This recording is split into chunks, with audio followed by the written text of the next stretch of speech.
राज्यातल्या शेतकऱ्यांसाठी आणि उकाड्यानं हैराण झालेल्या नागरिकांसाठी एक आनंदाची बातमी आहे।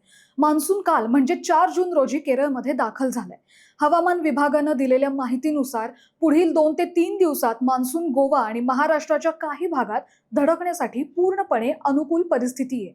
आजच्या म्हणजे 5 जूनच्या पावसाच्या अपडेटबद्दल बोलायचं तर भारतीय हवामान विभागानं अर्थातच IMDनं राज्यातल्या 31 जिल्ह्यांना पावसाचा इशारा दिलाय।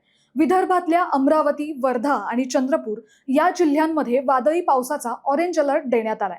तसंच सिंधुदुर्ग, पुणे, सातारा आणि कोल्हापूरच्या घाटमाथ्यावर जोरदार पावसाचा येलो अलर्ट जारी करण्यात आलाय। या व्यतिरिक्त नाशिक, जळगाव, अहिल्यानगर, सोलापूर आणि मराठवाड्याच्या काही भागात वादळी वाऱ्यासह पावसाची शक्यता आहे।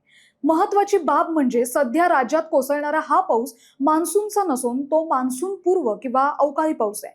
कोकण आणि तळ कोकणात पुढील 48 तासात मान्सूनचं अधिकृत आगमन होण्याची शक्यता असून त्यानंतर तो उर्वरित महाराष्ट्रात विस्तारणार आहे। पावसाच्या अशाच अपडेटसाठी ऑड इव्हनला इंस्टाग्रामवर फॉलो आणि यूट्यूबवर सबस्क्राईब करायला विसरू नका।